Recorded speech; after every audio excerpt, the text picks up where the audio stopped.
So in the last video, we talked about why endurance athletes burn out: mitochondrial function, stress response, nutrient gaps, all of that. And if you haven't watched that one yet, go check it out because it sets the foundation for everything I'm about to cover. So today we're getting into what you can actually do about it. Because here's the thing, fatigue doesn't just resolve on its own if you ignore the underlying physiology. Your body is telling you something, and if you keep pushing through without addressing it, you're not building your fitness. You're just digging a deeper hole. Hey, I'm Dr. Jason Barker, naturopathic doctor, endurance athlete, and I help athletes get to the root of what's actually going on so they can train harder, recover faster, and perform at a level that matches the work they're putting in.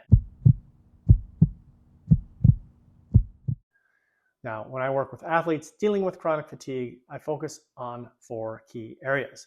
So let's walk through each one. The first is energy production. Your mitochondria are the engines, but engines don't run without fuel, right? And you'd be surprised how many endurance athletes are chronically underfueling, especially as training volume climbs. Not enough total calories, not enough carbohydrates to actually support the work they're doing, and not enough protein to repair the damage training creates. When that happens, your energy output has nowhere to go but down. So the first honest question to ask yourself is my intake actually matching my output? Most athletes think they're eating enough. A lot of them aren't. Beyond total calories, your mitochondria also need specific micronutrients to function efficiently. B vitamins, magnesium, and iron especially. Those aren't optional extras. They're core to how your body produces energy at the cellular level, and even small gaps here can meaningfully affect how you feel and perform. The second area is recovery, and this is where a lot of athletes need to be really honest with themselves. Sleep is the obvious one, but it's not just about hours, it's about the quality. If your sleep is fragmented or you're waking up and still feeling wrecked, that's a sign recovery isn't completing the way it should. The other side of this is training structure. If you're running high intensity and high volume week after week without enough variation built in, fatigue is going to accumulate. It's just math.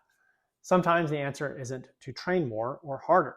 Sometimes it's to actually build recovery into the program so your body has a chance to adapt. That's when you get fitter, not during the workout, after it. Third is your stress response. This one gets overlooked a lot, but if your cortisol is dysregulated, everything else becomes harder. Recovery slows down, sleep quality drops, and even nutrient absorption can be affected. And we're not just talking about training stress here. Your nervous system doesn't separate a hard interval session from a stressful workday. It all goes into the same bucket. Some of the simplest interventions here are also the most effective. Getting morning sunlight to anchor your circadian rhythm. Keeping screens and high stimulation away from bedtime. Building in some actual downtime during the day, not just collapsing on the couch, but intentionally giving your nervous system a chance to shift gears, down ideally. If your system never gets out of go mode, recovery just doesn't happen the way it should, no matter how dialed your training is. And fourth is nutrient status. We touched on this in the energy section, but it deserves its own focus. Magnesium supports muscle relaxation and sleep quality. B vitamins are essential for energy metabolism. Iron is critical for oxygen delivery, and if it's low or insufficient, you're going to feel it, especially in endurance sports. The key distinction here is that we're not just aiming for normal on a lab panel. Normal is a very wide range. We're aiming for optimal, levels that actually support performance, not just levels to keep you out of clinical deficiency. For some athletes, that means adjusting the diet. For others, it means targeted supplementation. And we'll get into the specifics of what actually works in the next video. Now, one thing I want to flag. If you've been dealing with fatigue for a while now, and you've already tried to clean up your fueling and your sleep and your training balance, and you're still not feeling right, that's exactly when lab testing becomes valuable, because it moves you out of guessing and into actually knowing. So looking at iron status, B12, and cortisol patterns, that's how you stop spinning your wheels and start making real progress. So to put it all together here, if you want to improve your energy and start recovering faster, these are the 4 levers to work.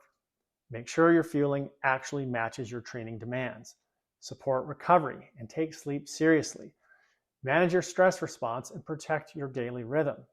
And optimize your nutrient levels for performance, not just for normal. When these systems are working together, everything improves. Energy, recovery, and ultimately your performance. So in the next video, we're going into targeted supplementation.